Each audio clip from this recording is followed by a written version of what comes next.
Assalamualaikum warahmatullahi wabarakatuh. Siapa kita? Siapa kita? Alhamdulillah. Sembari menunggu pemateri, malam ini kita akan mengkaji bersama Gus Yatimul Ainun. Ya, habis ini saya bacakan CV-nya beliau. Sekilas info, beliau ini adalah pemimpin redaksi dari tadi sampai ke pelincuk tim ses barang ya, Badan Times Indonesia ya. Itu adalah nanti dijelaskan dengan beliau yang sudah tidak asing lagi di kita ya, khususnya untuk dunia digital seperti itu. Nama beliau adalah, nama lengkapnya Yatimul Ainun, tempat tanggal lahir Sumeneb 28 Januari 1981, alamatnya di Pondok Pesantren Al Hikmah Kolou Kuwolu Bulu Lawang. Nomor HP beliau 081 555 777 539. Untuk riwayat pendidikan beliau, MTS Badrul Alifin, lalu Madrasah Aliyah Badrul Alifin, dan Universitas Nurul Jadid. Nah, S1 beliau di Universitas Nurul Jadid dan S2 beliau di Fakultas Ilmu Brawijaya. Fakultas Ilmu Politik di Universitas Brawijaya. Untuk pendidikan non formalnya, beliau sudah 2 kali uji kompetensi jurnalis tingkat muda dan utama. Yang sudah saya katakan tadi, beliau adalah pemimpin redaksi dari Times Indonesia, riwayat organisasi PMII dan Asosiasi Media Cyber Indonesia, dan sebenarnya masih banyak lagi tadi, tapi saya sebutkan di sini nanti nggak cover materi, membacakan CV saja. Mungkin sekilasnya itu, nanti secara lengkap dan apa itu materi dari cyber akan dipaparkan oleh beliau. Waktu dan tempat saya persilakan.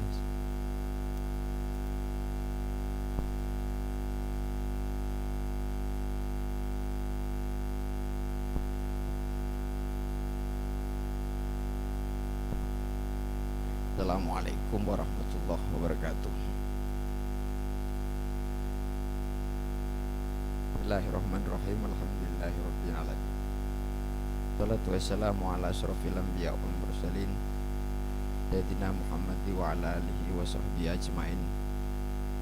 Rabbi shrah li sadri wa yassir li amri wa hlul 'uqdatam min lisani yafqahu qawli. Al muhafadzatu al qadimis sholih wal ahdu bil jadidil aslah amma. Yang saya hormati dan saya takzimi para kiai,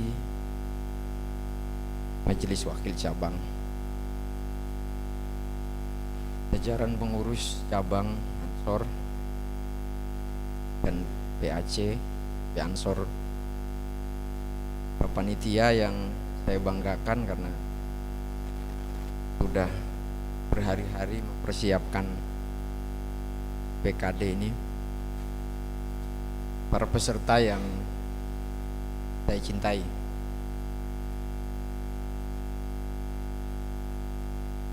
Alhamdulillah saya bisa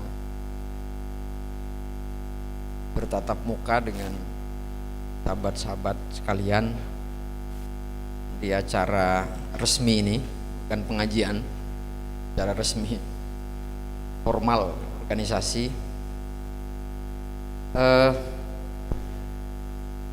Nanti biar dioperatori oleh moderator, saya berdiri saja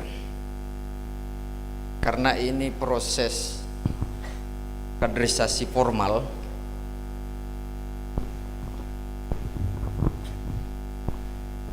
Saya minta saya punya waktu 1 jam atau lebih. Awalnya saya mau cerita saja dulu belum kita mulai. Kenal sama tokoh 3 itu?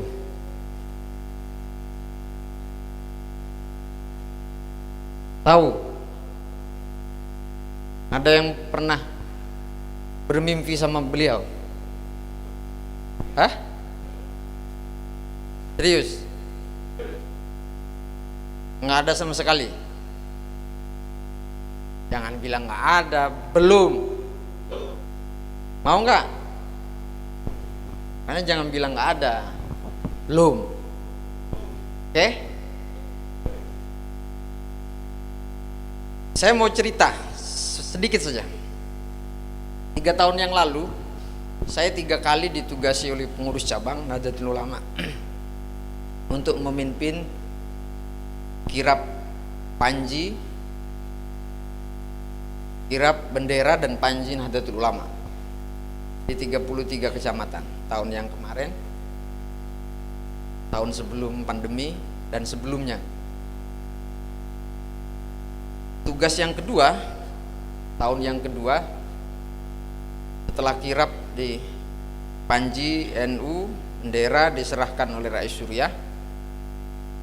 2 hari kemudian saya menjalankan tugas bersama sahabat-sahabat untuk kirab. Saya bermimpi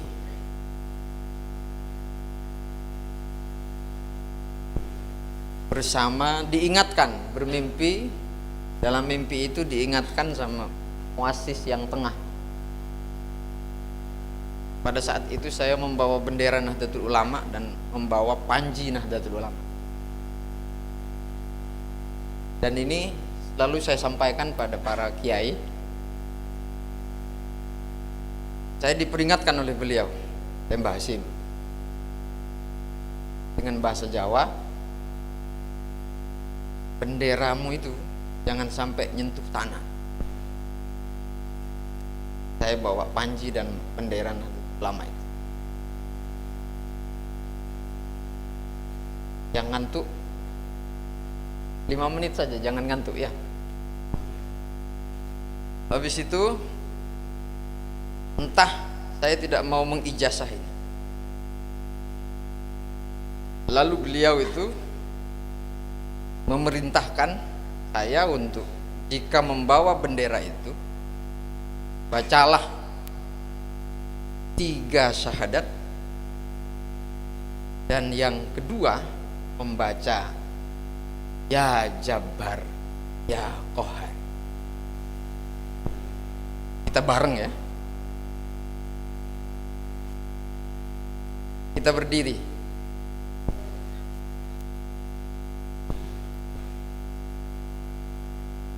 Oke.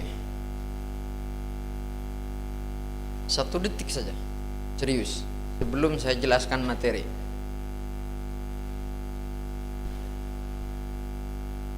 Saya begini karena ini adalah tahapan wajib dalam kaderisasi di Ansor.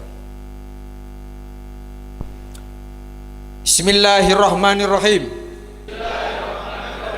Asyhadu an la ilaha illallah wa asyhadu anna Muhammadar Rasulullah. Konsentrasi ya. Oke?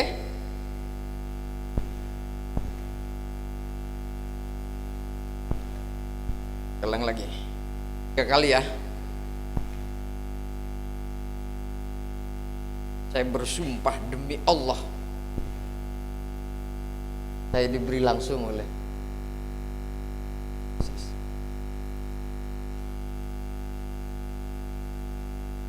Asyhadu an la ilaha illallah wa asyhadu anna Muhammadar Rasulullah. Asyhadu an la ilaha illallah wa asyhadu anna Muhammadar Rasulullah. Asyhadu an la ilaha illallah wa asyhadu anna Muhammadar Rasulullah.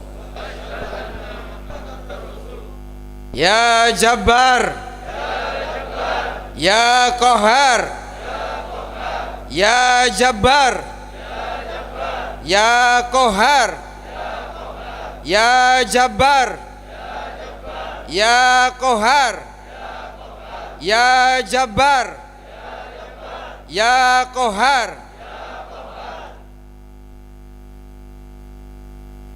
Silakan duduk.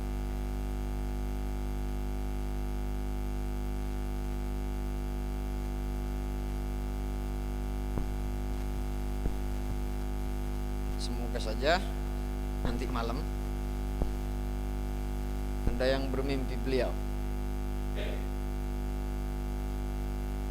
dengan niatan tidak ada maksud lain masuk Ansor, hanya untuk mengabdi kepada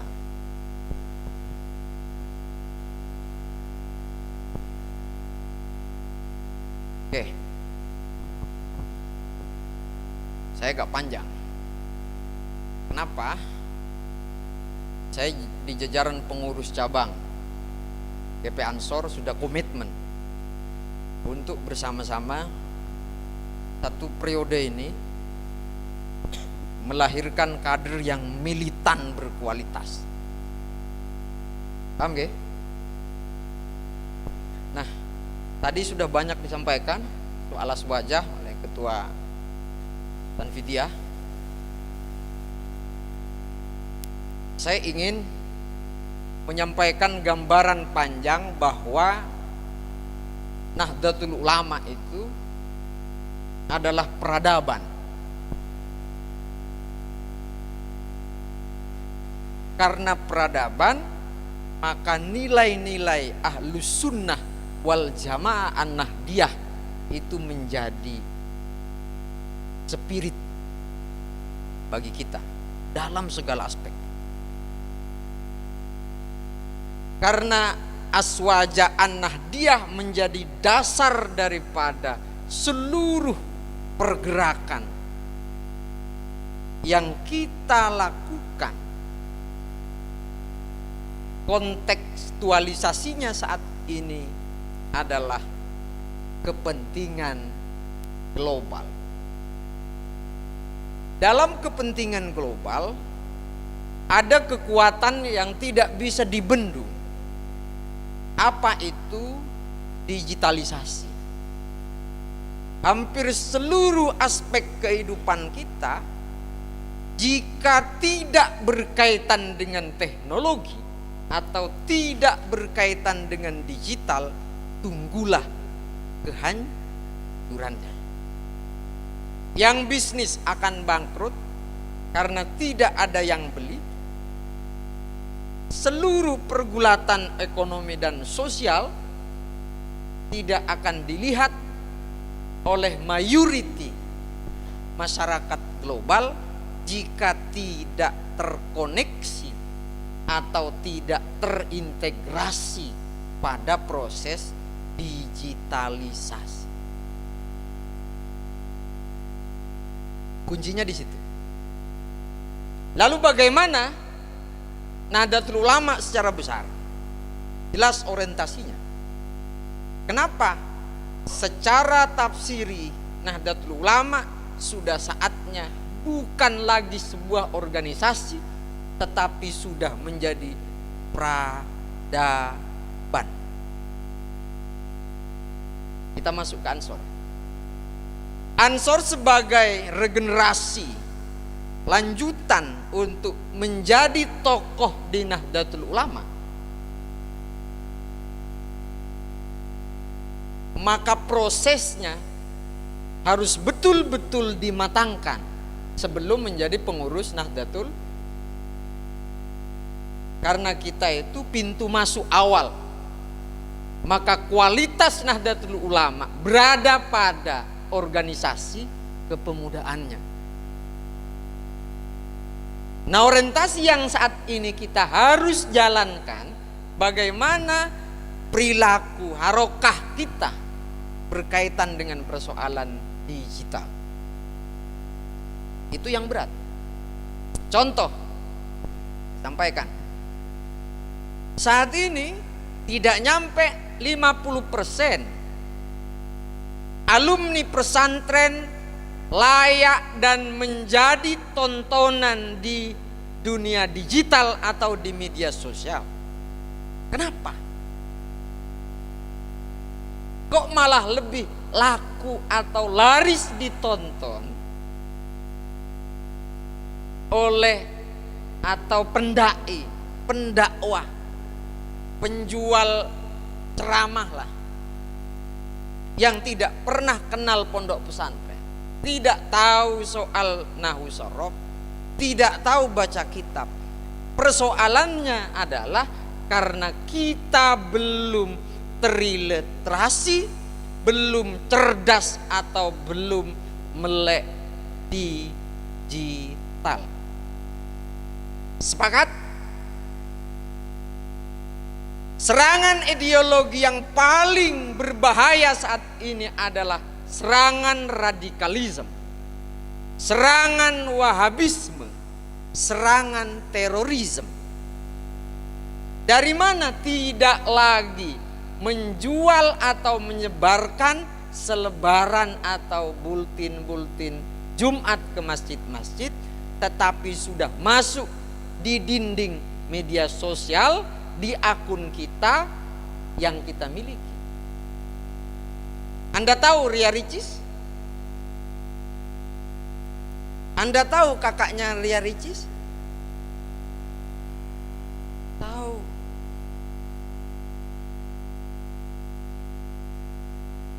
Tapi belum tahu Anda kalau pesantren ini banyak melahirkan para ilmuwan. Anda rujukannya malah Ustadz Abdus. Baru-baru ini dan beberapa tahun ini, dengan bangganya kita di media sosial, di dunia digital, punya Gus Ba, punya Gus Mua. Sepakat? Ke depan kita harus seleksi, ke depan kita harus cerdas. Siapa yang layak menjadi rujukan di sektor pola kehidupan, pola keislaman kita di Indonesia? Caranya bagaimana? Kita harus cerdas persoalan literasi digital. Kita mulai. Lanjut. Literasi digital, cybercrime. Ini saat ini yang menjadi senjata. Saya 2 Panglima TNI, saya kenal.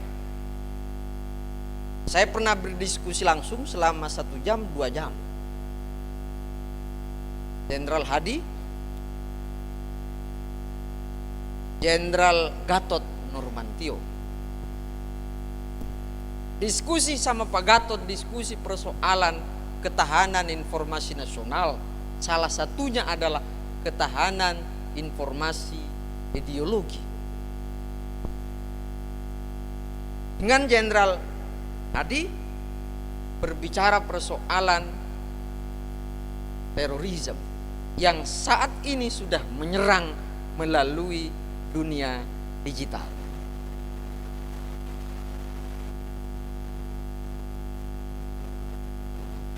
Supaya kader terbaik Ansor tidak lagi menjadi generasi kolonial, tetapi harus menjadi generasi milenial. Bagaimana caranya? Harus masuk Ansor. Ansor harus siap memfasilitasi itu dan memenuhi kebutuhan itu. Jika tidak, maka tidak akan berhasil dalam segala aspek. Akan selalu berada di belakang. Kita sepakat di Kabupaten Malang ini dimulai dari Kecamatan Turen. Sepakat? Siap? Nanti saya masing-masing ranting saya minta 3 orang yang cakap digital. Tugasnya di akhir nanti saya akan di RTL. Lanjut. Nah, ini nggak penting ini. Tadi sudah dibacakan. Lalu literasi digital. Apa sih sebenarnya literasi? Ada yang satu? Angkat tangan. Apa sebenarnya literasi itu?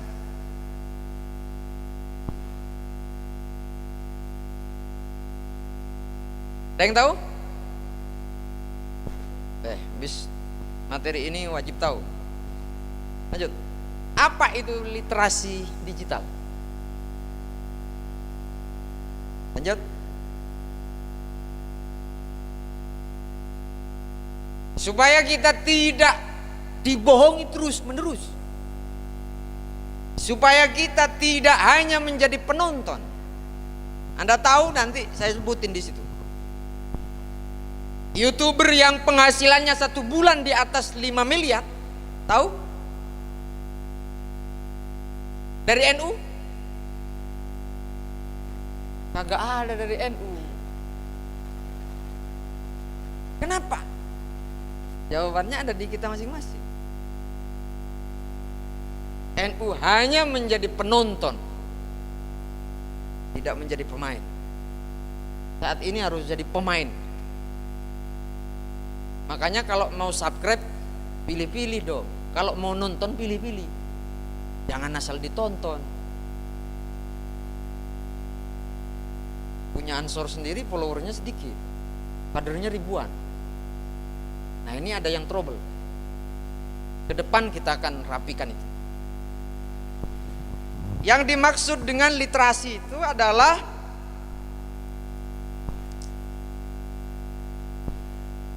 sebagai kekuatan kita, ya, sebagai kekuatan kita. Ini jelas ya, jelas, bisa dibaca apa enggak? Sering dianggap sebagai kecakapan dalam menggunakan internet dan media digital. Hanya kecakapan doang, lain enggak, kecakapan saja. Nah, nyatanya seperti apa? Literasi digital merupakan sebuah konsep dan praktek yang bukan sekedar menitik beratkan pada kecakapan untuk menguasai teknologi. Sahabat-sahabat, paketan setiap bulan berapa?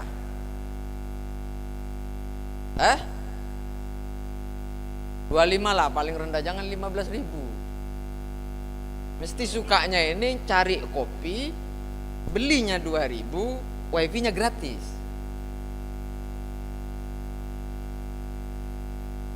Betul ya?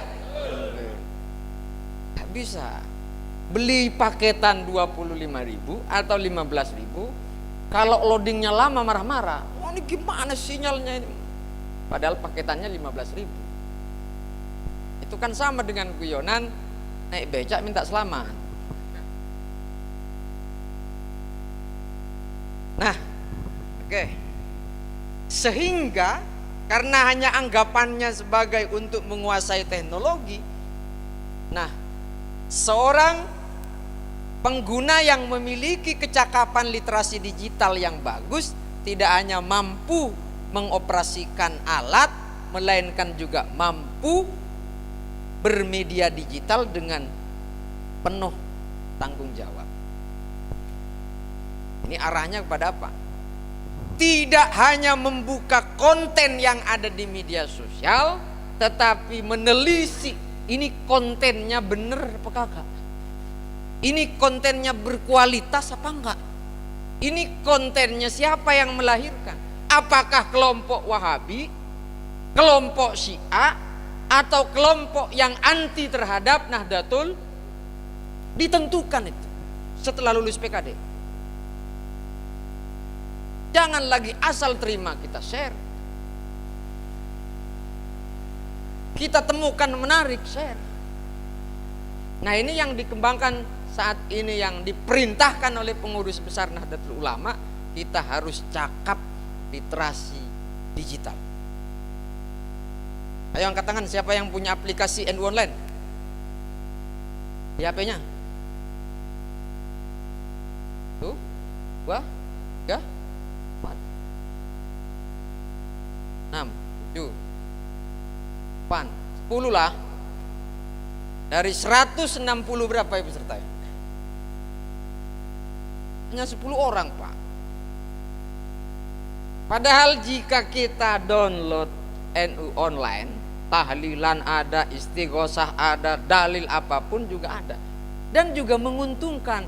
Kenapa?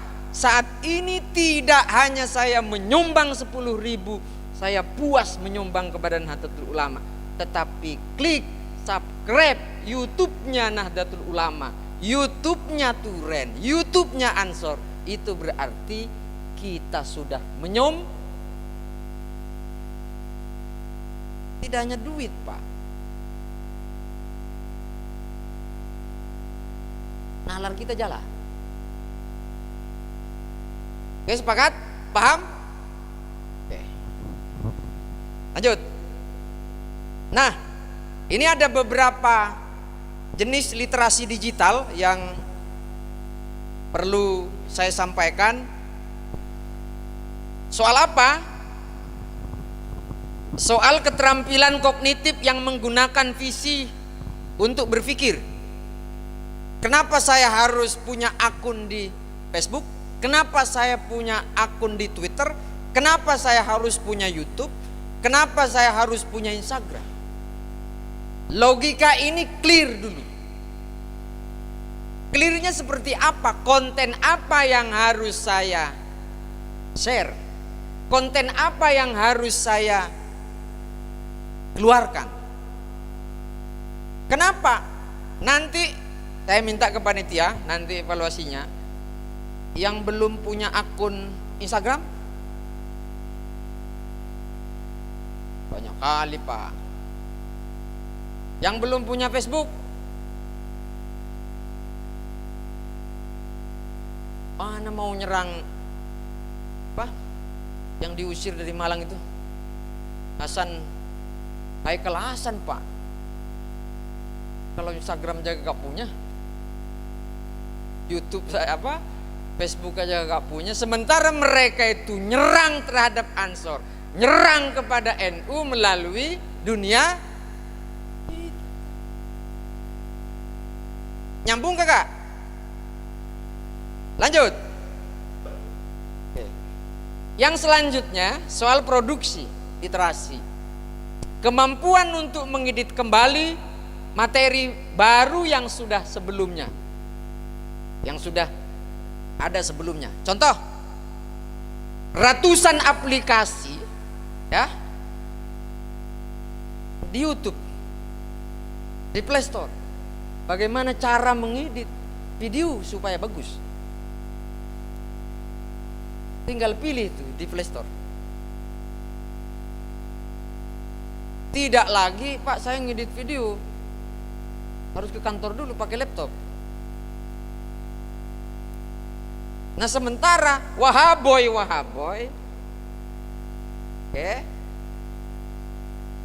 mereka sudah merem, sudah bisa ngedit, Pak.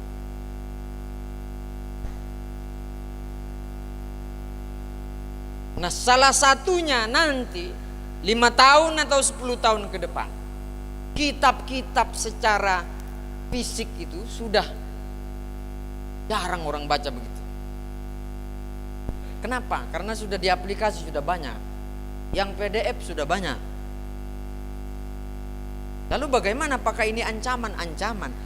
Tetapi karena ini kontekstual, peradaban dunia, peradaban global, situasi dan kondisi sudah tidak lagi menjadi kondisi sama seperti kondisi kolonial, maka harus dipelajari.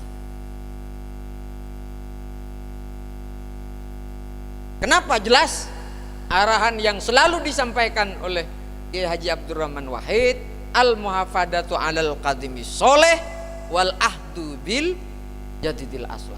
Pertahankan pola baru, budaya baru, lama yang baik, dan mengambillah pola baru yang lebih baik. Jelas. Kitab apakah akan dibuang? Kagak dibuang. Sekarang nyatanya, Pak, mahasiswa di Malang itu sudah tidak lagi belanja ke Gramedia, sudah tidak lagi belanja ke toko buku yang murah-murah. Kenapa? Sudah ada di Mbah Google sebagai Tuhan kedua dalam tanda kutip. Apapun ada. Coba Anda cari tutorial membuat bom, banyak, Pak. Tutorial menjadi kader Ansor terbaik, banyak. Berarti yang buat adalah kader terbaik Ansor. Materi baiat Ansor PKD banyak. Oke, kita melek ya.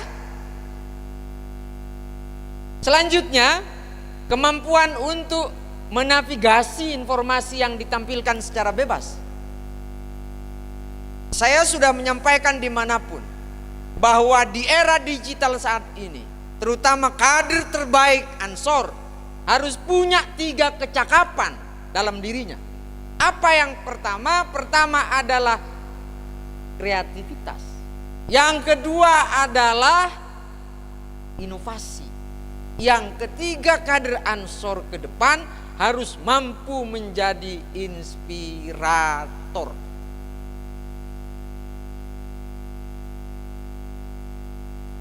Orang non muslim suka lihat videonya Gus Bah. Kenapa? Karena selalu menjadi inspirator, selalu menjadi solutif. Segala problem-problem apapun yang agak susah itu jadi mudah kalau sudah dengar ceramahnya Gus. Luar biasa, itu aset Nahdlatul Ulama yang sangat luar biasa. Bahkan ada yang mengulas di YouTube itu beberapa tanda-tanda kewalian Gus Bah. Itu belum wafat, sudah dijelaskan kewalian-kewalian. Itu bukan orang NU, Pak.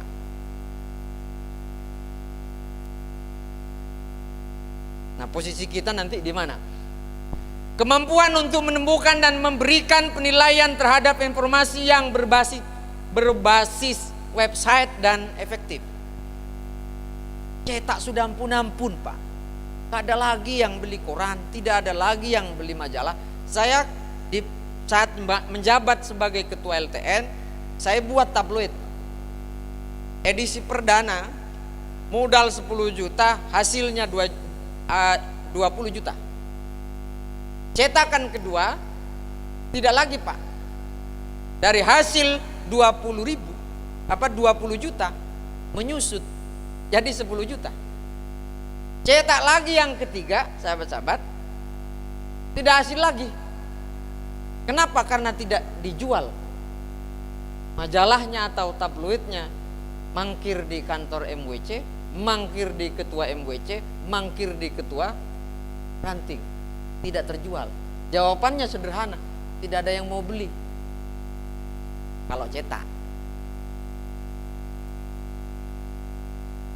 Siapa kita?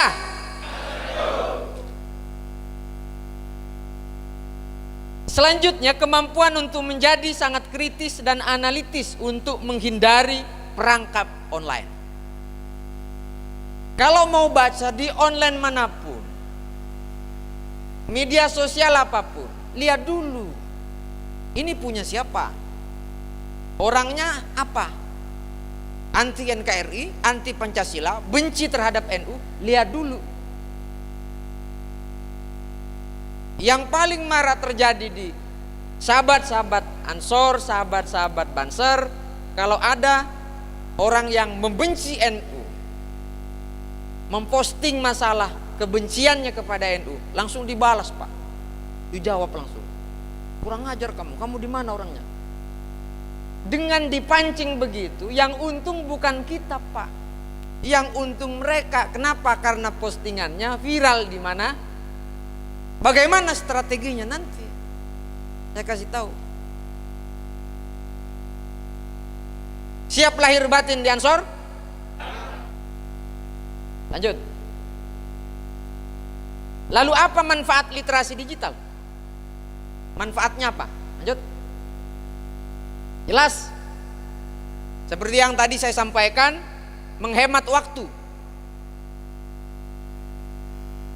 Aplikasi yang ada kita nikmati, mulai dari Gojek, mulai dari Grab, mulai dari aplikasi apapun, bukan dibuat oleh kaum tua, bukan dibuat oleh kaum kolonial, tapi dibuat oleh generasi milik.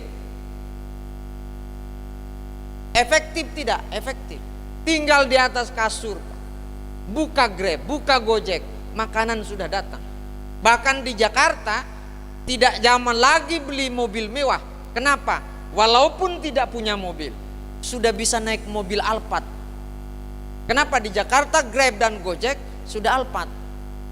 Kita main ke teman, waduh, udah punya Alphard loh.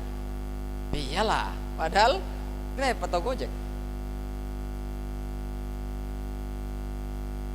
Itu kondisi saat ini. Sudah serba begini. Selanjutnya memperluas jaringan pasti. Ansor berjejaring seluruh Indonesia, bahkan di luar negeri. Maka tunjukkan kalau kita adalah organisasi yang berjejaring. Nambah teman baru, hemat biaya jelas. Katanya beliaunya tadi, buat apa Pak beli paketan mahal-mahal 15.000 sudah lancar. Oh berarti ahli IT, nggak apa-apa, top. Kawan yang lain, sahabat yang lain bisa diajari. Paketnya sedikit tapi lancar. Bagaimana caranya? Itu di luar inilah. Ajari nggak bener namanya. Selanjutnya adalah memperoleh informasi terkini dengan cepat. Jelas. Cukup browsing di internet sudah dapat informasi apapun. Memperkaya keterampilan pasti. Saat ini anak-anak milenial itu sudah tidak lagi. Bayangkan saja, ngerti Ainun Najib yang disebut oleh Presiden Jokowi di pengukuhan atau pelantikan pengurus besar Nahdlatul Ulama. Namanya Ainun Najib. Sama-sama Ainunnya dengan saya, cuma Najibnya kagak. Semoga nasibnya sama. Bilang amin, Re. Kenapa? Tahu nggak gajinya Mas Ainun sekarang di Singapura itu? 160 juta per bulan.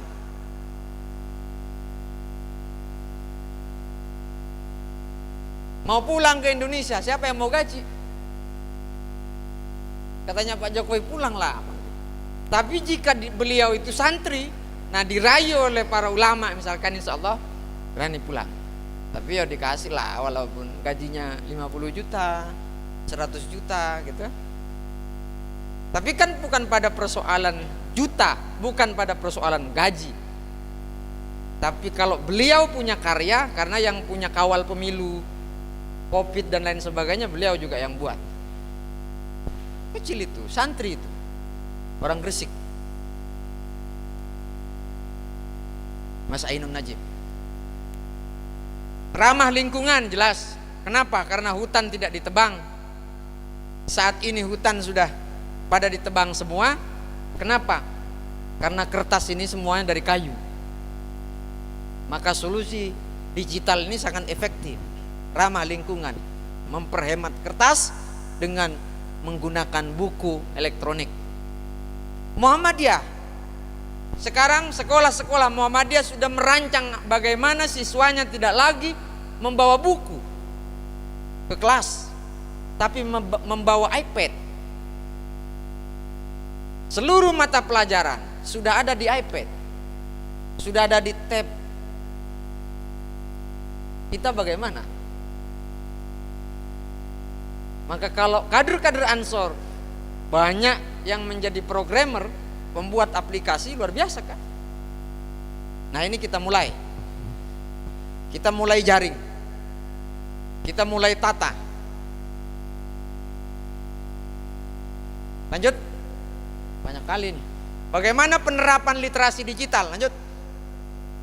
Nah, dalam penerapan literasi digital kita dapat memanfaatkan platform yang ada seperti website, podcast, YouTube, Facebook, Instagram, dan lain sebagainya. Secara sederhana dapat dilakukan pemetaan ringan tentang bagaimana membangun hingga mengelola literasi digital. Saya berharap ketua ranting nanti buat akun medsosnya. Oke? Siap? Ada 17 ranting kan? Nah, buatlah akun satu, buatlah Instagram satu. persoalan perorangan mau buat, itu terserah individu, tetapi tanggung jawab organisasi sebagai wadah dakwah menyampaikan ke kader-kader warga Nahdien dan umumnya warga Indonesia bisa di situ. Kenapa? Karena semakin banyak bukan semakin rugi. Wahaboy itu mainnya satu, Pak, tapi akunnya punya ribuan untuk menyerang kelompok-kelompok yang mereka tidak sukai. Caranya begitu. Nah, lebih teknis karena ini bukan live ya, enggak kan? Lanjut. Nah, ini perkembangan dunia digital sudah mencapai semua aspek dari segi bisnis, ya, ekonomi, hiburan, transportasi, bahkan dalam proses kegiatan belajar di sekolah. Apalagi teman-teman di GP Ansor ini banyak yang jadi guru. Nah, ini semoga saja sedikit demi sedikit kita terapkan di situ. Nah, ini tujuan begitu pentingnya literasi digital, melek digital, pemahaman soal digital. Jangan dientengkan, Pak. Bayangkan, Gus Baha itu tidak pernah ngasih duit kepada orang, tetapi konten Gus Baha itu melahirkan miliatan dari para muhibbin-muhibbinnya. Banyak, Pak. Banyak sahabat-sahabat yang gara-gara kontennya Gus Baha 1 bulan bisa ratusan juta, bisa puluhan juta, bahkan bisa 1 miliar, gara-gara kontennya Gus Baha. Walaupun Gus Baha tidak pernah minta itu sudah ditegaskan sama beliau. Silahkan.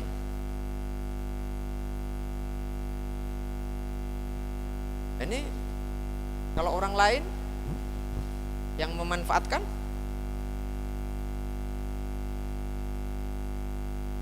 kita nggak kaya-kaya gitu ya, tetap aja keluar-keluar begini, kan tidak pernah dukung. Gimana? YouTube-nya cabang saja nggak ada yang subscribe. Ke depan dunia sudah dalam genggaman. Nasib ke depan kita tergantung pada 2 jempol kita. Kita mau berprestasi apa kata jempol kita, kita mau terjerumus apa kata jempol kita. Kenapa kok begitu? Banyak orang yang viral, banyak orang yang terkenal, bahkan artis sekalipun karena 2 jempol masuk tahanan juga karena jempol. Kalau jempolnya ini diikat, Pak, nggak mungkin ini yang main.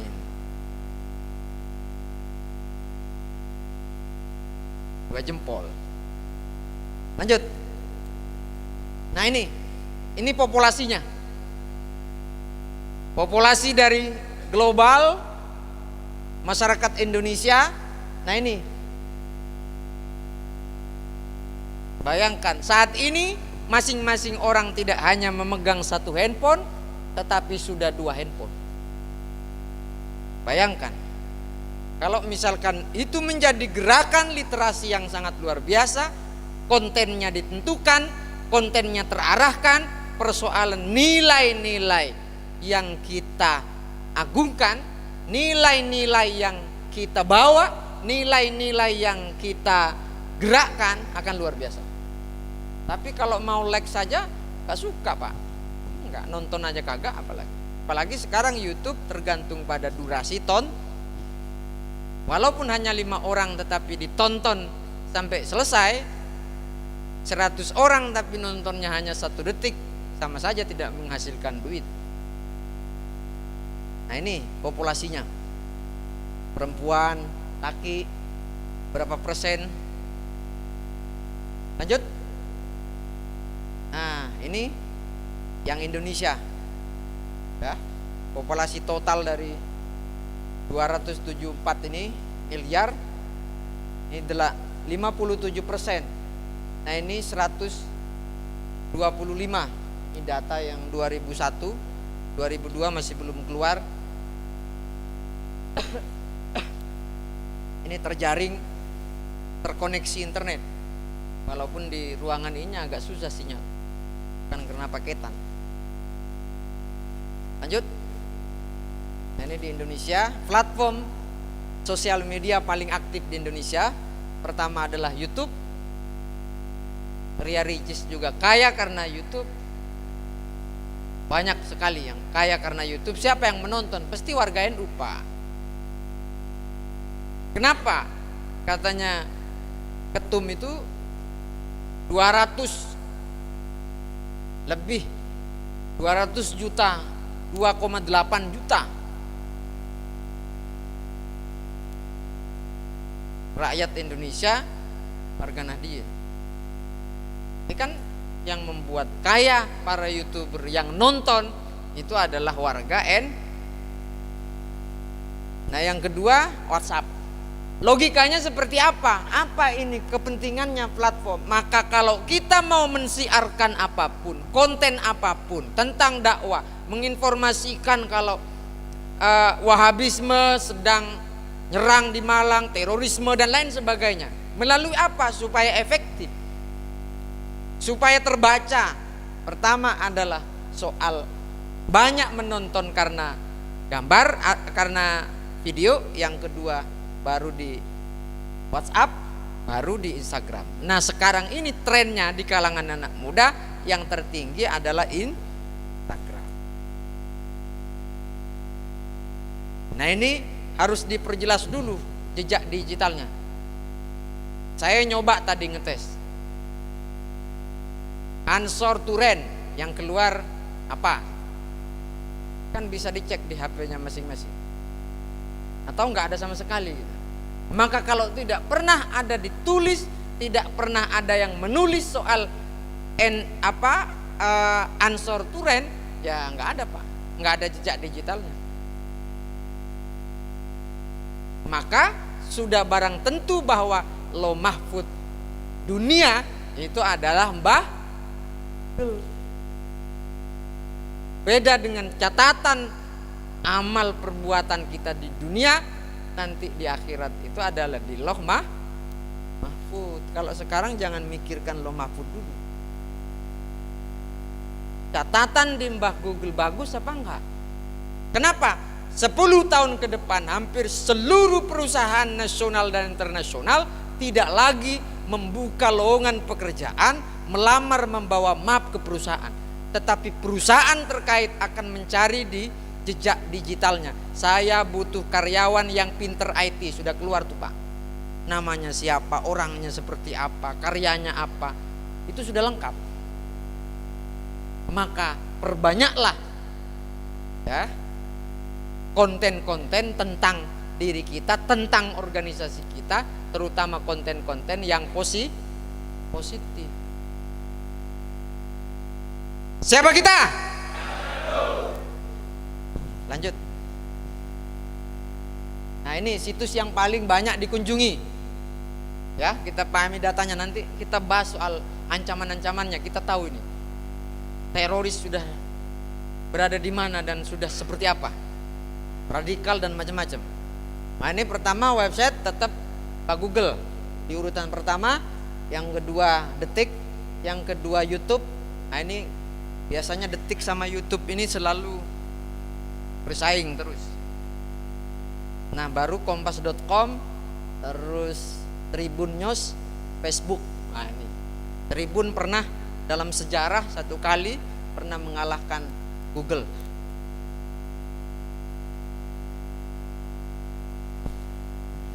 Saya 2 kali diundang ke Google Indonesia di Jakarta karena saya di ketua di Asosiasi Media Cyber. Banyak diskusi soal apa kuncinya. Katanya Mbah Google cuma satu. Kuncinya jika ingin mendapatkan duit dari Google, istiqomah. Oh, ternyata NU banget prinsipnya. Iya, serius. Istiqomah jawabannya. Konsisten. Katanya orang NU istiqomah. Sekarang buat konten, besok kagak lagi. Terus 1 minggu sekali, kadang 1 hari kalau ada. Menurut Google apa? Itu adalah orang yang tidak serius. Komitmennya bisa dilihat di situ. Habis PKD misalkan 1 minggu aktif, habis itu kagak aktif lagi. Nah itu sudah dibenci oleh Google. Itu sekelas Google sudah benci, apalagi Nahdlatul. Sekali kita semangat, sekali kita diansor, tetap jungkir balik, tetap melaksanakan tugas dan tanggung jawab sebagai generasi. Yap. Sepakat? Lanjut. Nah ini yang sering dicari nih. Contoh, saya kalau ke Turen, misalkan saya orang Jakarta nih, saya kalau ke Turen cari apa? Hah? Saat ini ada 3 yang sering dicari. Kalau ente ke Jakarta, ya, saya ke Turen misalkan cari kuliner khas Turen, wisata di Turen.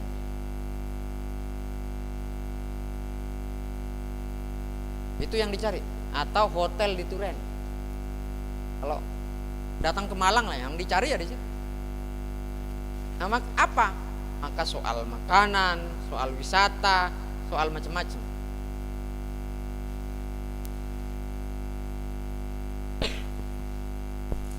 Nih persoalan transit. Yang pertama kali, kenapa bahasa Inggrisnya ansor?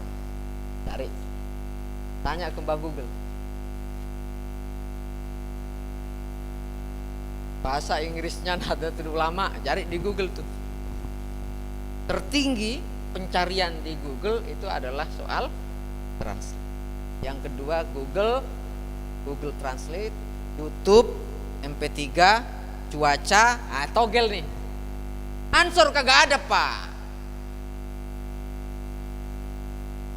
Maka harus dirumuskan kira-kira apa supaya orang atau warga Indonesia ini mencari kata ansor. Nah ini rumusannya harus dicari tuh. Ini nggak ada sama sekali nih, yang ada togel, Pak. Waduh, ini mungkin perkembangan togel hari ini, ya? Masuk tuh. Maka jangan pernah bermacam-macam. Saya sampaikan ke Jenderal Hadi pada saat saya ketemu 2 jam di ruangan beliau itu. Jangan pernah macam-macam soal dengan keyword. Kenapa? Dimanapun Anda sudah terdeteksi, nomor telepon Anda, nomor email Anda sudah terdeteksi, tinggal dibuka. Saya juga bersama AKBP Yade Setiawan Ujung, sekarang beliaunya di BIN, yang mendirikan waktu di LTN, mendirikan Cyber Troop NU Polri, yang akhirnya sekarang diambil alih oleh Polda Jatim. Itu kader NU itu yang buat tuh. Nah, ini bagaimana ke depan bisa banyak tuh EB, kadang-kadang ini singkatannya EB apa, nyari EB Facebook, download lagu, ya kan? Di Google itu di pencarian download lagu terbaru, lagu Sidan terbaru. Ini nggak masuk. Lagu Yalal Waton nggak masuk. Nggak pernah nyari, Pak. Ketemunya sudah share-sharean. Carilah di Google sambil tidur. Ansor Turen. Besok lagi Ansor Turen. Lumayan 2. Karena terdetek itu. Jadi kalau ada di jaringnya nanti ada server yang punya server yang top itu Mabes Polri sama TNI yang menemukan deteksinya sekarang pencarian teroris-teroris, tapi itu belinya di Jerman. Oke, kita serius dulu. Lanjut. Nah, mengapa harus menyiapkan kaderisasi cyber? Nah, ini sudah ansor itu. Seperti yang panjang tadi saya sampaikan, maka diputuskan oleh PW Ansor Jawa Timur begitu pentingnya menyiapkan kaderisasi cyber. Apakah semuanya, Pak? Tidak semua. Kalaupun sudah kolonial, jangan maksa jadi milenial. Saya tidak tahu buat Facebook, Pak. Sudah, tak apa-apa. Tapi jika ada anak muda yang ahli di bidang itu support, jangan digembosi. Nggak usah Facebookan. Masa kalah sama mak-mak? Kalau dilihat pada konten negatifnya ya, tapi positifnya. Kenapa? Karena dunia digital, konten di dunia digital saat ini harus dikuasai. Oleh apa? Oleh konten-konten. Masa kalah sama konten tadi? Yang dicari sama orang Indonesia togel. Nyari NU aja kagak, apalagi Ansor. Aneh kan? Jejak digital tidak bisa dibohongi, Pak. Masih banyak yang suka nyari toh. Lanjut. Nah ini, waspada perang proxy war mengintai Indonesia. Tidak lagi dakwah, Pak, ke masjid-masjid. Kenapa? Karena sudah Ansor sama Banser sudah jaga masjid. Oh, takut tuh orang Wahabo itu. Ini nggak bisa kita serang secara personal saja. Maka di era digitalisasi saat ini paling mahal apa? Paling mahal adalah jualan data. Yang disebut dengan istilah digitalisasi adalah big data. Pernah dengar big data? Presiden Trump itu menang karena data dari PES 2024 nanti akan perang big data. Ketum-ketum partai politik Suwan ke PCNU, bersama Ansor, itu apa? Untuk perang soal karena dari data lahirlah popularitas, dari data lahirlah brand, maka terus berkuar-kuar kader terbaik di Turen di Kabupaten Malang. Siapa saja datanya harus. Nanti cabang akan memfasilitasi itu karena kita bagian teknologi sudah punya tim yang canggih soal itu. Soal hacker kita atasi. Oke? Nah ini, tahukah kamu 70% Pak, konflik perang di dunia hanya persoalan itu. Semuanya sudah kenali bentuk-bentuk perang proksi di Indonesia. Kerusuhan, macam-macam. Saya juga pernah diskusi soal bagaimana Papua. Papua sangat seksi, sama dengan NU. Nama Papua sedikit saja ditempeleng rame se-Indonesia. Yang ngobati nanti anak Ansor. Udahlah damai. Ya kan?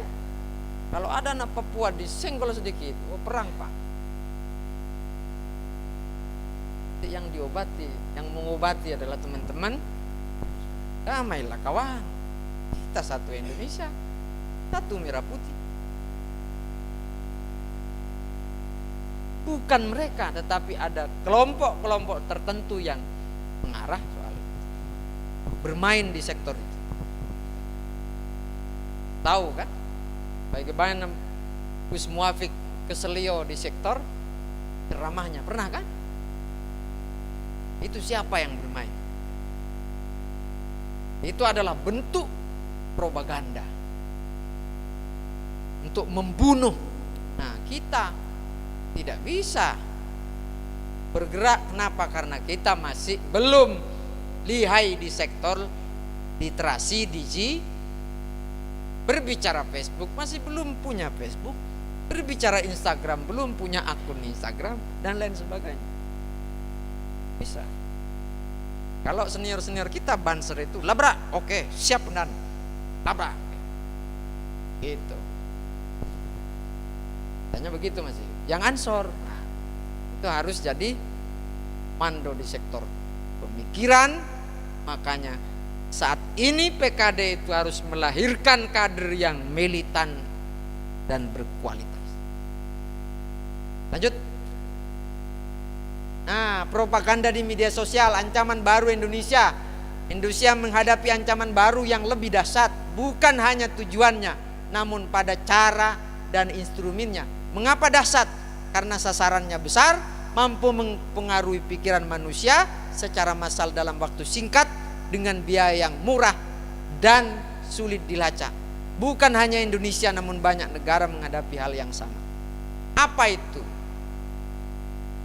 Bagaimana kiai kita maju di wakil presiden?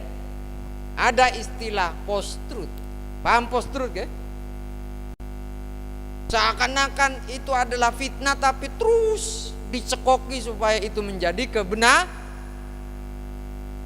Terus muafik itu memang salah, mencaci maki Rasulullah macam-macam terus. Walaupun salah itu seakan-akan benar. Sekarang masih belum, ya semoga saja. Banyak pihak yang ingin paha ini, kan sudah ada satu itu. Paha itu begini-begini. Itu salah satu bentuk memasukkan post-truth, memasukkan fitnah, memasukkan hal yang bohong atau informasi hoax supaya dipercaya kalau informasi itu adalah benar. Itu namanya post. Ansor itu memang kayak gitu kerjanya. Padahal fitnah, tapi oh iya ya, diambil buktinya ini. Akhirnya pikiran kita, mindset kita itu percaya, iya ya. Ini sekarang eranya era post-truth begitu. Di 2024 nantinya kita akan banyak bekerja menangani persoalan post-truth. Sekarang sudah nampak, ya kan? Sekarang yang muncul apa? ONU benci kepada PKB karena, ya kan? Oh itu sudah faktanya begini-begini. Itu salah satu bentuk. Kita tidak berbicara partai politik, tetapi kita menganalisa situasi dan kondisi biar kita jadi kader Ansor itu tidak mudah dibohongi, tidak mudah dibodohi, tetapi paham fakta yang sebenarnya, cerdas, militan. Siap? Siapa kita? Lanjut. Biar bomnya tidak meledak ini. Nah, bentuk ancamannya seperti apa? Provokasi. Bentuk ancamannya seperti apa? Agitasi. Bentuk ancamannya seperti apa? Propaganda. Agitasi itu hasutan kepada orang banyak. NU itu mesti kalau pemilu itu pelin-pelan, tidak jelas dukungannya. Faktanya begini, diungkap itu 5 tahun yang lalu. Sebar. Provokasi pasti. Buktinya apa? Yang muktamar sejarah Pak, kantor pengurus besar Nahdlatul Ulama itu di demo gara-gara persoalan muktamar. Siapa itu? Nah itu ada di sini. Masuk yang mana? Propaganda. Sebuah upaya disengaja dan sistematis untuk membentuk persepsi, memanipulasi alam pikiran atau kognisi dan mempengaruhi langsung perilaku agar memberikan respon sesuai yang dikehendaki pelaku propaganda. Ini sekarang sudah dimulai. Para buzzer-buzzer sekarang sudah berkelompok untuk membangun kekuatan menyambut. Lanjut. Nah, teori dasar propaganda ini jelas teorinya. Lanjut. Nah, pergeseran wahana propaganda perlu dipahami sahabat-sahabat sekalian. Media konvensional, media cetak, media elektronik saat ini sudah bergeser ke media baru, platform baru, internet dunia maya, media online, media sosial. Pergeserannya sudah begitu. Nah, maka karakteristik dunia maya beroperasi secara virtual. Dunia cyber selalu berubah dengan cepat. Dunia maya tidak mengenal batas-batas teritorial. Orang yang hidup dalam dunia maya tersebut dapat melakukan aktivitas tanpa harus menunjukkan identitasnya. banyak sekarang pelaku-pelaku penyebar hoax tidak ketemu. Banyak tindakan-tindakan atau ujaran-ujaran kebencian yang dilakukan oleh para buzzer-buzzer yang tidak bisa tembus. Saya punya teman, kerjanya security system di Traveloka. Gajinya 1 bulan itu 60. Itu hanya 60 juta Pak, untuk mengamankan sistem supaya tidak cepat error. Aplikasi-aplikasi Gojek itu di atas 50 Pak gajinya. Itu kerjanya hanya di rumah, ngawasi saja. Satpam Maya lah, polisi, itu paling rendah itu. Begitu. Nah, lanjut. Dunia maya sebagai media propaganda radikalisme dan terorisme. Nyambung seperti yang tadi saya sampaikan, saya butuh kader terbaik yang paham soal IT ke depan. NU di Kabupaten Malang, Ansor di Kabupaten Malang sudah tidak pusing lagi bagaimana mendeteksi rumah ini terinfeksi teroris, rumah ini dipengaruhi oleh Wahaboy, rumah ini dikuasai oleh kelompok radikal dan lain sebagainya. Kenapa? Karena Ansor sudah punya mata-mata di masing ranting, sudah punya intelijen di masing-masing ranting yang siap bekerja sesuai dengan keinginan. Bagaimana mendeteksi? Ini yang paling susah Pak. Saya adalah orang yang di SK oleh PCNU mengurusi soal rumah yang viral, sempat viral, yang orang tuanya diserahkan ke pantai lansia di Wajak. Saya tahu betul siapa pemiliknya, saya tahu betul siapa yang menupang dananya dan dari mana dananya, gerakannya seperti apa. Saya punya datanya, udah masuk di situ. Tugi Nur teriak-teriak di Musari sama di Lawang. Kita deteksi nanti. Nah, mobilisasi radikalisme pendukungnya jelas melatih teroris, latih Pak. Kita hanya di PKD ini, di Klatsar nanti, ampun-ampun. Supaya lihai ini, merekrut anggota, mengatur tindakan teror, menyebarkan pesan teror. Melalui apa? Tidak melalui. Yang paling aman, yang dijalankan, yang menjadi media kelompok-kelompok radikal itu adalah Telegram. Karena kalau yang lain sudah terdetek, tapi kalau Telegram masih security-nya masih top, berbicara apapun di situ masih tidak bisa disadap. KPK juga tidak bisa. Alat yang KPK tidak bisa juga. Nah, itu kalau WA mah ketahuan lah ente. Oke, lanjut. Nah, bentuk-bentuk saluran hoax ini jelas ya. Tulisan, gambar sekarang. Bagaimana Gus Dur dulu, gambarnya Gus Dur bersama perempuan ini. Itu karena gambar. Tulisan apalagi saat ini.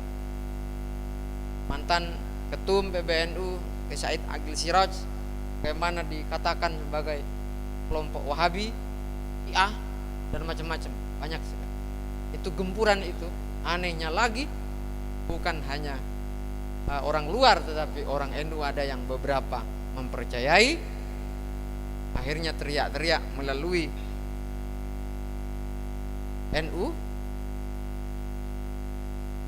NUGL, tahu NUGL? Garis lucu, ada garis lurus, ada 2.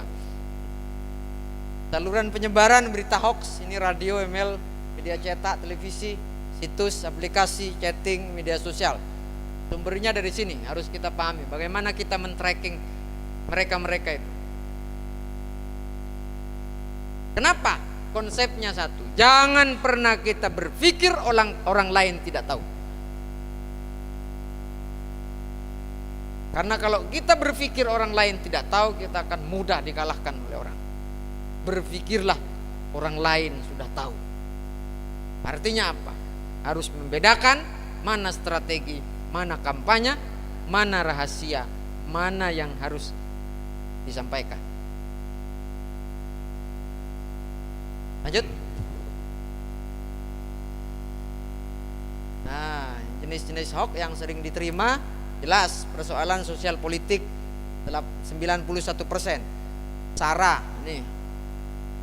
Soal kesehatan di musim pandemi ini.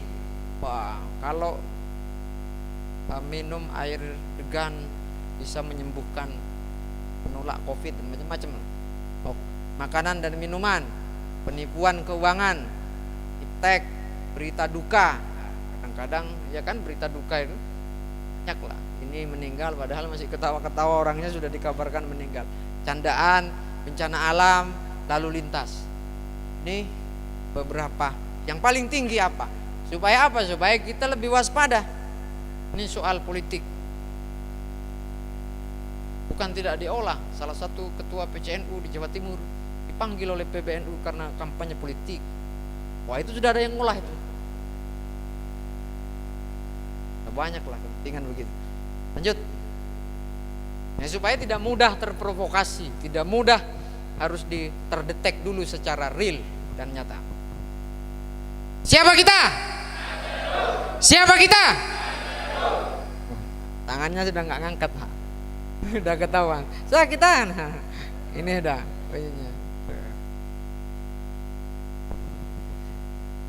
Berapa sering menerima berita hoax? Ini juga tiap hari. Lebih dari 2 kali ini. Seminggu sekali, sebulan ini. Yang paling banyak setiap hari. Ini yang sering diterima oleh kita. Melalui apa? Ya melalui media sosial. WA, macam-macam lah. Lanjut. Terus. Nah, dan dampak hoax jelas. Lanjut kita. Nah, siapapun dituntut aktif di media sosial untuk menjaga nilai kebangsaan. Ini sudah mengarah pada nilai-nilainya, kemanfaatannya seperti apa. Saya sering juga menyampaikan begini. Ribuan bahkan jutaan kader atau sosok atau tokoh yang cerdas, alim, allamah di Nahdlatul Ulama. Tetapi mandek kapan kita sudah berbicara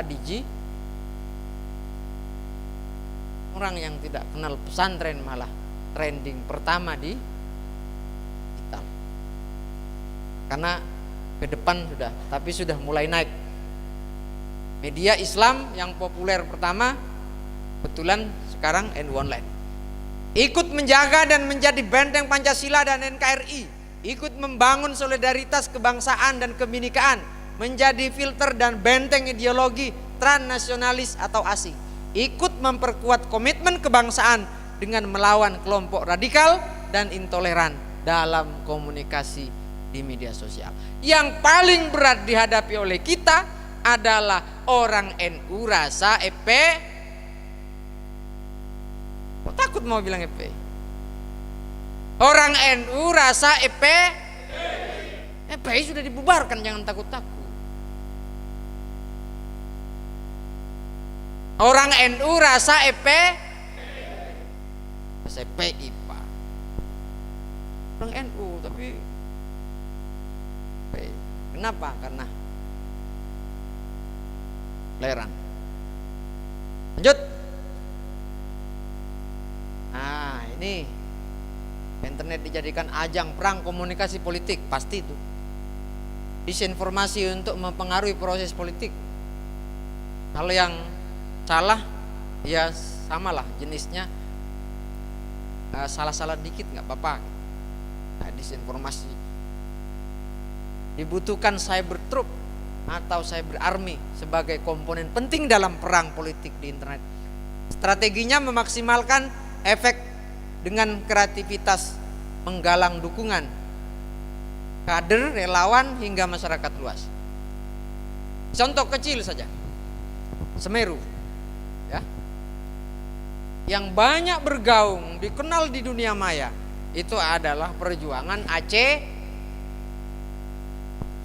dan kelompok di luar yang NU sebenarnya banyak Pak, tetapi karena lemah di sektor publikasi dan brandingnya. Artinya apa? Beramal melakukan kebaikan itu pasti, tetapi branding juga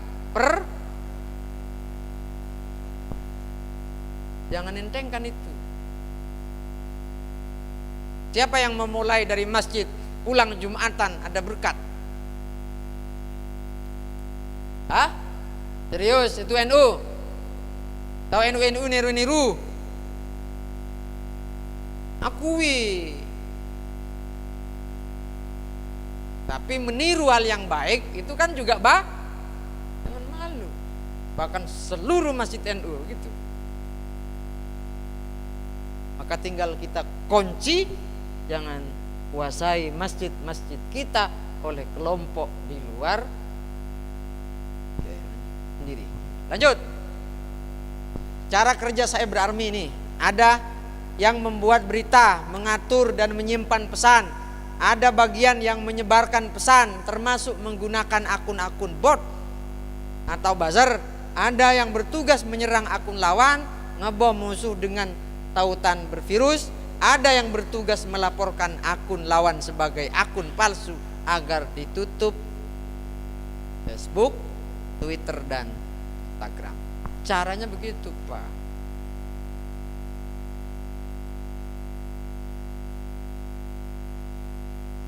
Banyak.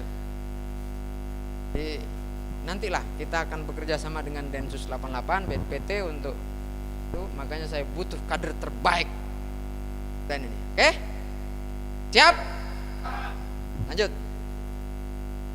Ada yang menganggap perang komunikasi adalah jihad. Yang berperang begitu. Lanjut. Nah, menemukan fenomena disinformasi. Oke, lanjut. Nah, buzzer ini dan influencer pakai ini. Kalau kita punya kader sebanyak kayak gini kan nggak usah buzzer dan influencer, gratis. Klik berarti Anda beramal. Lanjut. Lanjut. Ini lalu lanjut terus. Teroris terus lanjut. Naik Ahok politik Pilpres berhasil, lanjut. Gak usah mengawang-awang. Kayaknya tadi siapa begini sudah. Aduh, sudah kayak terong masa itu. Lanjut. Nah, seberapa siap Ansor menyongsong era digital? Lanjut. Nah begini, revolusi industri, oke? Ini yang penting, logikanya kita bisa dipahami. Transformasi dari tenaga manusia ke tenaga mesin. Ini manufaktur dalam skala yang besar, pabrik, komputerisasi dan otomatisasi, kecerdasan dan internet optik. Dalam diri kita itu sudah bagaimana polanya seperti ini sekarang. Ini harus juga sampai ke kader terbaik Ansor. Lanjut. Ini revolusi industri, ini revolusi NU ini. Oke, lanjut. Tahun 1926 kelahiran NU. 55 partai NU. 84 kembali ke Hitoh. Sekarang menyongsong era digital. Dilihat kita sederhana, pusingnya minta ampun. Ampunnya gimana? Susah diajak berbaris. Kalau senior-senior kita Banser siap berbaris asli Pak. Tapi kayak gini susah ini. Tidak mudah suruh berbaris begini. Nyongsong era digital ini seperti apa? Kondisinya paham gak? Sudah. Kita berada di sini sekarang. Lanjut. Nah, literasi digital di lingkungan NU adalah sebuah keharusan.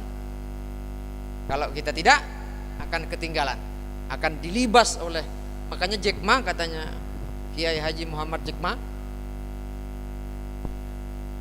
seorang yang terkaya di dunia, salah satu orang yang terkaya di dunia, bilang, tunggulah kehancuran pekerjaanmu kalau tidak berkaitan dengan teknologi. Arab Saudi sekarang sudah mau buat Ka'bah yang bisa, walaupun bukan Ka'bah asli. Lanjut.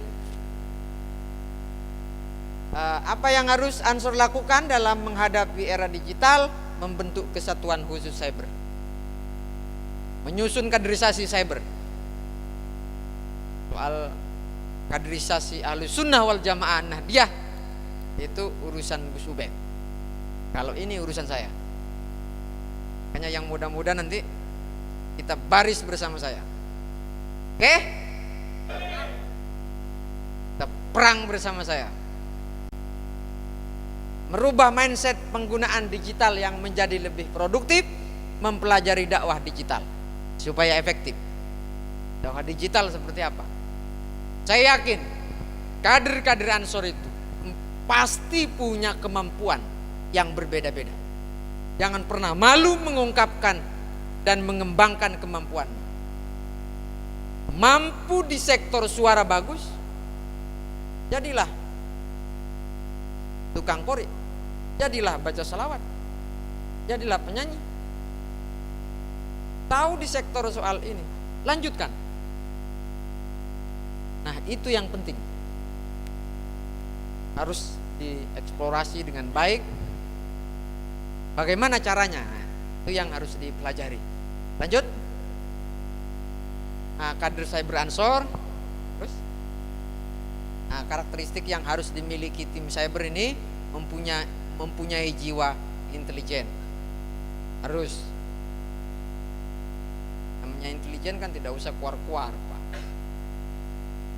Bukan intelijen kalau sudah diketahui orang.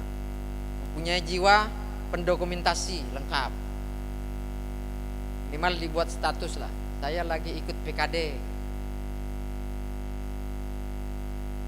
begitu. Tapi kontennya juga jangan hanya selfie doang, kalau mengajak apa atau apa. Konten begitu penting, dan itu sudah terdetek, jejak digitalnya mesti akan ketemu. Kalau Anda upload, saya cari di Mbah Google PKD di Ansor Turen, ketemu. Oh, ada fotonya, ada ininya. Nah, jejaknya di situ. Harus pinter-pinter punya jiwa pendokumentasian. Yang selanjutnya mempunyai jiwa buzzer. Buzzer bukan hal yang negatif. Kalau yang negatif tinggal punya berapa duit, ada buzzer. Udah, saya kan. Tapi bukan di situ. Kader-kader Ansor yang begitu banyak ini, bagaimana menjadi penyambung lidah rakyat, menjadi penyambung Nahdlatul Ulama, menjadi penyambung Ansor. Lanjut. Ini yang kebutuhan tim cyber ini jelas ya, ada admin nanti, admin medsos, admin web, buzzer, komentasi. Jangan malu, banyak bidangnya. Yang ahli kitab silahkan membuat konten baca kitab. Yang ahli di sektor cyber silahkan profesinya di sektor cyber. Yang ahli di bidang lapangan. Karena belum tentu saya bisa sektor lapangan. Suruh berbaris-baris, belum tentu saya bisa. Ansor, enggak, Banser. Kita harus belajar ke beliau-beliaunya dan lain sebagainya. Lanjut. Nah, ini yang sudah dibuat cyber Jawa Timur yang harus dijalankan di masing-masing cabang hingga anak cabang pada nantinya. Lanjut. Nah, ini akta. Kenapa penting? Ini merupakan program karena nanti biar sinergi, tidak masing-masing, tidak dewe-dewe, harus satu komando. Karena di Ansor begitu, program pengkaderan untuk membangun dan memperkuat basis pengetahuan dan keterampilan yang akan menopang pilihan gerak kader Ansor Jawa Timur dalam bidang cyber untuk masa sekarang dan masa yang akan datang. Istilah ngaji cyber, bagaimana dan lain sebagainya. Lanjut. Ini tujuannya mampu mengembangkan kualitas kemampuan. Ini jelas ya. Lanjut. Jenisnya begini, kita tindak lanjutnya nanti di masing-masing ranting supaya kita menyatu dan satu alur, satu komando di sektor dakwah digital, perang digital, melawan siapapun yang coba memusuhi dan merobohkan atau menghancurkan NU. Ya kita harus berani berada di garda terdepan. Lanjut. Ini gerakan cyber Ansor Jatim jelas. Lanjut. Beberapa ini yang sudah dilakukan oleh Ansor Jatim. Nah ini belum banyak di cabang-cabang yang melakukan ini, tapi kalau kita melakukan hingga ke level ranting akan luar biasa. Biar kita malu Pak, lebih banyak togel ya kan, tidak ada Ansor, tidak ada NU, itu real. Ini buzzer lah kita, ketipu kan? Tipu lah, dikasih foto cewek cantik langsung di suka. Tidak ngantuk, cewek-cewek ini gua apa menang lagi ngapain? Wah itu, oke, cerdas ya? Oke, buzzer lah. Lanjut. Udah mulai dingin, pakai jilbab. Tahu fotonya siapa? Tangan kita. Lanjut. Supaya ini. Siapa kita? Terima kasih. Saya kembalikan ke moderator kalau ada pertanyaan. Siapa kita? Siapa kita? Siapa kita? Oke. Materi yang sangat kompleks. Sebelum saya tutup, saya buka pertanyaan dulu untuk sesi yang pertama. 3 orang penanya. Monggo yang mau bertanya silakan angkat tangan jika ada.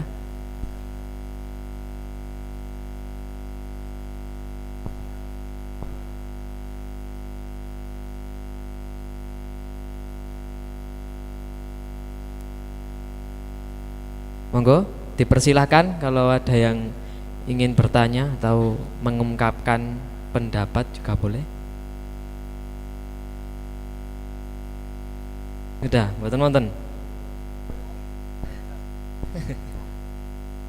Nonton Gus. Saya kok agak curiga kalau nggak ada yang tanya. Ada 2 jawaban itu. Jangan-jangan yang pertama itu tidak paham, kedua paham. Jangan yang pertama ini. Tapi semoga saja yang kedua tidak banyak tanya karena sudah paham.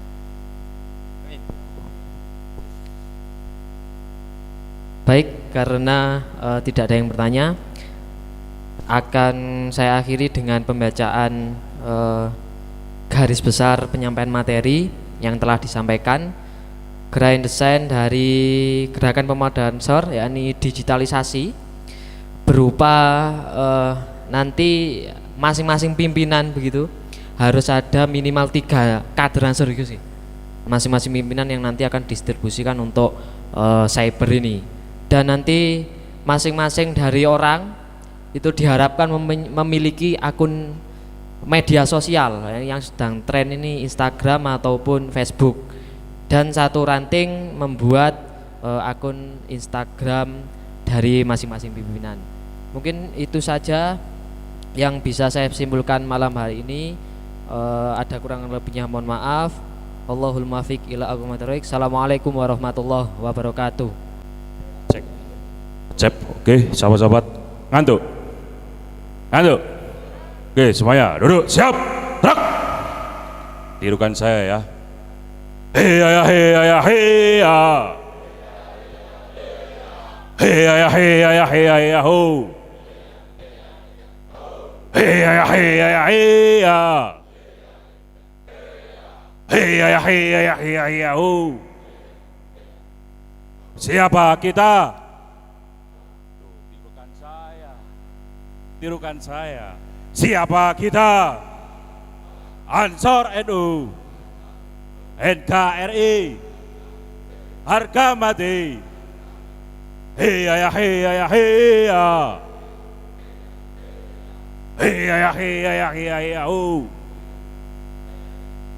Yang belakang. Oke sahabat-sahabat, habis ini akan ada sesi makan bersama. Makan seperti saya tadi malam, tadi sore. Makan bersama. Tetap ketua regu yang di depan ambil konsumsi sesuai anggota yang di belakangnya.